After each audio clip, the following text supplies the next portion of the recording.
Vou conversar com o presidente da BPA, Associação Brasileira de Proteína Animal, Ricardo Santin. Olá, Santin. Boa tarde. Boa tarde, Tavinho. Boa tarde a todos os nossos espectadores do Terra Viva. Prazer imenso falar com você. Bom, obrigado por nos atender. Tentamos falar com você ontem, mas soubemos aí que vocês estavam em reunião por conta da situação exatamente que é o assunto nosso aqui e que vocês, como entidade maior de aves e suínos, têm que cuidar e zelar. A questão da chegada da gripe aviária ao continente sul-americano, mais especificamente com casos registrados em aves silvestres na Argentina já e no Uruguai. Eu não sei se em granjas de frangos ou poedeiras também já tem algum caso. Mas, enfim, o cenário é o seguinte: o Brasil nunca teve a gripe aviária. A gente sabe que, sob o comando de vocês e a consciência e responsabilidade dos produtores, todas as medidas de segurança foram tomadas até hoje por aqui e nós ficamos isentos deste problema. Problema que não estraga a carne da ave. As pessoas às vezes ficam preocupadas. Não, você pode consumir a ave, não tem problema nenhum. É importante esclarecer isso. Nós não temos gripe aviária, nunca tivemos. O problema é que a morte de aves, se você detecta foco, é para impedir a propagação. Porque aí o prejuízo comercial, meu amigo, é enorme. Eu queria saber da preocupação de vocês, as medidas de segurança nós já temos, o que é que vocês estão implementando, como é que vocês viram a chegada desses casos à América do Sul? Porque quem trazem são as aves migratórias, né? E não tem plaquinha de mão, nem de direção, nem pedágio, nem fronteira para a ave migratória. Ela vai para onde quer. E aí, no contágio, pode contaminar. Como é que vocês estão vendo? É isso mesmo, Tavinho, o que a gente está vendo é com preocupação, mas a gente tem que repetir o que você já disse. Nós não temos influenza aviária e também, se chegar a acontecer um caso no Brasil, estamos preparados para proteger a produção comercial e continuar a colocar comida na mesa dos brasileiros saudável, segura e saborosa, como sempre foi. Você bem falou, lá na Argentina foram em biguás, né, são aves selvagens. No Uruguai, um cisne de pescoço negro, ou seja, são aves que nem são muito comuns aqui. E elas não estão, você respondendo a tua pergunta, elas não estão nem em poedeiras, nem em frango de corte lá no Uruguai, nem na Argentina. Então, está longe. E mais, a divisa do Uruguai com o Brasil, ela está distando da zona de produção aqui, mais próximo que é a do Rio Grande do Sul, mais de 500 quilômetros. Muitos países, inclusive a própria OIE, a Organização Mundial de Saúde Animal, a OMSA, agora o novo nome, ela diz que se deve preservar um raio de 10 quilômetros, 3 quilômetros como raio de contenção, ou seja, você vai lá, abate as aves do foco, fica contendo o que tem em 3 quilômetros e controla totalmente, só entra e sai com teste, e faz uma área de vigilância em 10 quilômetros. Nós estamos com a nossa produção muito longe disso. Nunca tivemos, as aves sempre voaram aqui, inclusive em outros episódios, e o Brasil não teve, porque tem medidas de biosseguridade, como você bem colocou. E é isso que nós vamos fazer, manter essa biosseguridade, pedindo para o nosso produtor que hoje nos escuta aqui no Terra Viva, redobre os seus cuidados. Tenha roupa exclusiva para entrar dentro do aviário, especialmente calçado, usa sempre um calçado limpo para entrar no aviário e sair, troca de calçado, faz os arcos de desinfecção, o telamento, as telas de contenção, tudo isso tem que ser reforçado para dizer o seguinte: o Brasil está preparado e, como você bem falou, essa doença é uma doença só das aves. Ela não se transmite comendo a carne, não se transmite comendo o ovo. O único prejuízo que pode ter, você coloca bem na parte final da sua fala, são os prejuízos econômicos, porque os produtores vão perder as suas aves e a gente vai ter menor oferta de alimento no dia a dia. É por isso que temos que preservar, mantendo essa responsabilidade de segurança alimentar do nosso país e com outros países no mundo, como são os grandes exportadores. O Santin, quais são essas medidas de biosseguridade que já vêm sendo adotadas? Eu me lembro desde que apareceram os primeiros casos no mundo, que o nosso canal já estava no ar nessa época, e aí rapidamente as providências foram tomadas aqui no Brasil para evitar a chegada, porque o potencial econômico nosso no setor de aves aqui especificamente falando, e no caso dos suínos, para conter também a chegada da peste suína africana, o potencial nosso nos mercados internacionais, aí, tanto para carne suína como de ovos, é imenso, né? Nós não podemos correr esse risco de jeito nenhum. Quais são essas medidas de biosseguridade, a título de curiosidade, para que as pessoas saibam o que é que está sendo feito? Bem, as primeiras medidas são aquelas básicas de qualquer atividade de criação de animais. Você tem que higienizar as mãos, você tem que ter um calçado exclusivo, ou seja, eu chego na porta do aviário, eu coloco uma bota, eu passo ou por um tapete de calo, ou por um tapete de desinfecção, e vou usar um calçado limpo que estava lá disposto. Vou trocar de roupa, não vou usar a mesma roupa que eu fui para a cidade e voltar a entrar dentro do aviário. Além disso, você tem que rever o telamento.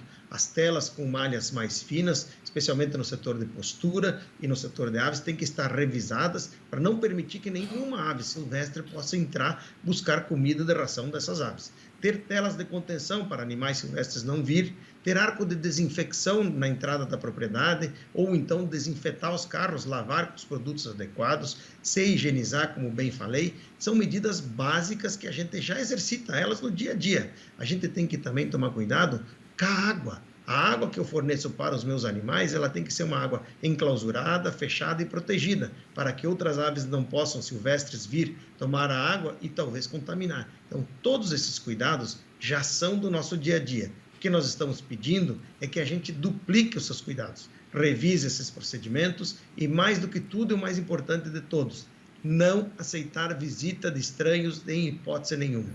Somente os técnicos autorizados pelas empresas ou que já tenham feito vazio sanitário de 14 dias podem entrar na granja e somente em caso de necessidade.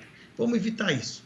O risco está aí, nós vamos então fazer medidas para evitar o risco. Como você bem falou, não tem sinaleira no céu, né? As aves voam para onde for, né? Agora, elas sempre voaram também.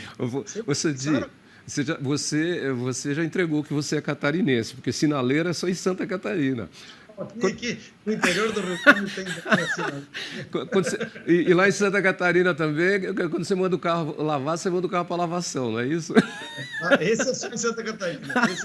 Eu sei que tem um irmão que mora em Chapecó e tem outro que morou durante muito tempo em Balneário Camboriú. Então, esses termos são bem característicos aí. Ô Santinho, e mais uma coisa, né? Não adianta entrar no aviário e esquecer a porta aberta, né? Fecha a porta. Com certeza, cuidar muito bem. Você fala de Santa Catarina, que é o segundo maior produtor exportador, o Paraná, que tem 40% da nossa produção e exportação. Todas essas, e o Rio Grande do Sul aqui também, onde está o núcleo que juntos tem 85% da exportação brasileira, 65% da produção, são hábitos que já são feitos normalmente pela nossa produção. E para o nosso espectador, também é importante dizer, a gente vai continuar a cuidar como cuidou até aqui. Mas se por acaso acontecer, como aconteceu no Uruguai, hoje, um cisne de pescoço negro, nunca vi aqui nas minhas terras, aqui no Rio Grande do Sul, nunca vi aqui pela nossa região que tenha um bicho desses. Mas se tiver um caso desses, não afeta em nada a produção. Não tem nenhuma situação. A única consequência é que o país perde a condição de ser um país livre.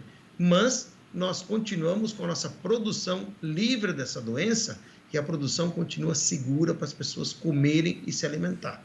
Então, esse é o ponto. Se chegar a entrar no Brasil por aves silvestres ou aves de fundo de quintal, nós estamos preparados para segregar esse caso, para agir. O Ministério da Agricultura, o ministro Fávaro, o secretário Goulart já estão totalmente focados nisso. O diretor do DSA, o Eduardo, está trabalhando, reforçaram as análises. O Brasil está analisando em todas as grandes rotas migratórias, a do Mississippi, a do Atlântico, em toda a sua rota, verificando se as aves estão boas e até agora não tem nada. Tomara que a gente continue assim. Mas se por acaso vier, nós estamos preparados e isso não vai influenciar no plantel que a gente tem industrial, podendo continuar a manter comida na mesa dos brasileiros. Muito bom. Deixa eu te perguntar uma outra questão, aproveitando aqui. A gente está aí com perdas grandes do milho no Rio Grande do Sul. A Organização Internacional de Alimentação já fez uma declaração de que nós teremos grandes perdas, aí, principalmente no milho e na soja. E o milho e a soja são a base da alimentação, tanto para aves como para suínos. Então, quer dizer, não é que vai faltar alimento, mas o preço vai subir. A carne do suíno e a carne de aves, a de frango, e o ovo são, acho que, as proteínas animais mais competitivas que nós temos aí, né? A carne bovina subiu muito. Como é que vocês estão analisando essa situação? Porque aí o preço do frango também subiu, o do ovo também subiu, mas é em função disso. O que é que vocês enxergam aí para esse 2023? Enxergamos, infelizmente, para nós, como eu, você e a nossa família, que são grandes consumidores de ovo, de carne de frango e de suíno, ela vai continuar cara e, em alguns casos, vai ter que ficar mais caro ainda. Por quê? Porque a gente tem lá na origem um aumento. Veja que o milho aumentou, e estou falando em preço médio do CPEA. De dezembro para janeiro, ele aumentou de 88 para 96. Mas se eu for olhar de 2019 para cá, desde a pandemia, ele saiu de R$ 38,96 a saca para 96. Eu lembro quando a gente dava o preço da saca do milho a 35, 38, 39, ele oscilava assim, né? Exato. Agora em 90.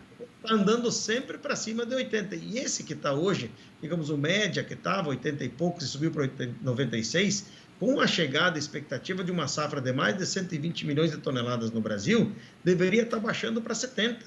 E aí sim o preço poderia ter um refresco. Muito pelo contrário. Aqueles países que deixaram de comprar o que compravam da Ucrânia, vieram comprar mais aqui no Brasil, Espanha, Arábia, Irã, compraram mais milho do Brasil, a China está comprando do Brasil, então não falta milho, não vai faltar comida no brasileiro, mas ele é porque mantém um patamar mais caro. Mas tem um ponto, Tavinho. Veja que estive agora há um tempo, em dezembro, eu dei uma palestra em Londres. Lá em Londres, os caras, para comprar ovo, se você fosse no supermercado, além de pagar o dobro do preço, que era 3 libras para 7 libras, você só podia levar 2 dúzias por pessoa. Pior do que pagar caro é não ter o produto. E nós vamos conseguir fazer isso. Agora, é inevitável o repasse se o teu principal insumo, que responde entre 70% e 80% do custo de produção, aumenta, a comida vai ficar cara na mesa, continuar mais elevados. Não tem jeito. Aproveitando você também, como é que está a abertura de novos mercados, tanto para frango, aves, como para suíno e para ovos, já que a BPA abrange tudo isso, inclusive hoje pegando outras categorias também, peixes e etc. e tal. Sem dúvida, nós estamos trabalhando, tivemos a boa notícia do México para a carne suína, que agora recentemente abriu para a carne suína, e agora, nessas 2 semanas atrás, ela liberou a venda da carne in natura. Antes era só para processamento, agora está liberado para carne in natura. Nós temos um aumento de procura da proteína ovo, especialmente aqui na América Latina, mas também em outros países do mundo. Por quê? Porque a crise da influenza aviária, se ela está próxima do Brasil, mas não está no Brasil, ela está muito forte nos Estados Unidos. Está em 47 estados que teve mais de 700 episódios de influenza aviária. Sim. Na Europa, está na França, está em vários lugares. Ou seja, o mundo está comprando mais. O Brasil está trabalhando para abrir mercados, no caso de frango, nós estamos trabalhando para consolidar aquele ganho de processo na Indonésia, estamos buscando novos mercados também, e a gente está tentando abrir Dominicana para a carne suína, além do que a gente teve recentemente a abertura do Canadá para suíno. Ou seja, o ano, apesar de termos o risco, volto a repetir, mesmo que o Brasil venha entrar no Brasil uma influenza aviária, o Brasil vai continuar sendo um grande exportador, porque hoje, veja, a exportação está continuando a ser feita pelos Estados Unidos e pela Europa, mesmo eles tendo influenza aviária. Acontece que a gente precisa conviver, ou seja, não dá para criar uma falsa, digamos assim, um falso mito de que, se entrar aqui no Brasil, para tudo. Não para. Não parou nos Estados Unidos, não parou na Europa e nem vai parar aqui se chegar. E repito, se chegar, nós estamos preparados. E nem desqualificar o problema, né? Como foi feito aí por muita gente durante a Covid-19, né? Muita gente, não, isso aí não mata, isso não pega. Não, você tem que encarar o problema de frente e saber que tem que tomar medidas, sejam quais forem, né? Então, eu acho que é isso. Vocês da BPA estão de parabéns e sempre fizeram um trabalho impecável nesse sentido e agora monitorar melhor, mais ainda, e aumentar a guarda, o controle. Obrigado, Tavinho. E você me dá uma grande oportunidade ao referir isso, de falar com o nosso produtor que está nos ouvindo. Não tem que tentar esconder, tem que ser transparente. O Ministério da Agricultura, o ministro Carlos Fávaro, essa semana, disse, achamos 2 suspeitas, investigamos, deu negativo. Se tiver qualquer coisa, aves com pescoço meio caído, de andar cambalhante, que tem um aumento de mortalidade repentina no seu plantel, avise o Serviço Veterinário Oficial, Ministério da Agricultura e Secretaria da Agricultura, e se for integrado, a sua integradora. E agir rapidamente, com transparência, é isso que nós vamos fazer e manter o Brasil livre dessa doença ou manter os nossos plantéis industriais livres. Mesmo que venha ter numa ave silvestre, isso é importante, diferenciar. A gente continuar a poder ter comida e não tem nenhum problema. Se tiver numa ave que nem houve um cisne, não tem nenhum problema o frango que nós comemos no dia a dia. Ele vai continuar saudável e não transmite doença. Muito bem, Santinho. Obrigado aí por nos atender. Um abraço a todos aí da nossa querida BPA. Bom carnaval para você, hein? Vai pular em casa? Eu vou pular em casa.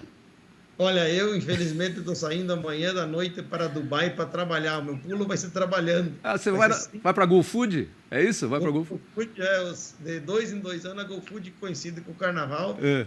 Então eu vou perder o meu carnaval. Estou com a mala pronta, trabalhando hoje para viajar amanhã e representar o Brasil lá, levar para os nossos importadores essa mensagem que acabamos de falar, Tavinho, de que o Brasil não tem influenza e está preparado. Se tiver, vai aprender a viver com isso e continuar a ser um grande exportador e, acima de tudo, mantendo segurança alimentar do nosso país. Muito bem. Ontem eu conversei com o Ahmed, da Cidial Halal. Ele também está voando para lá porque a GoFood é a maior feira de alimentos do mundo. O Brasil, um dos maiores produtores de alimentos do mundo, não pode estar fora com os seus produtos. Boa viagem para você.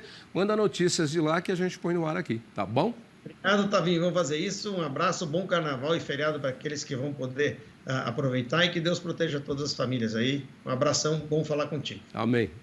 Tchau.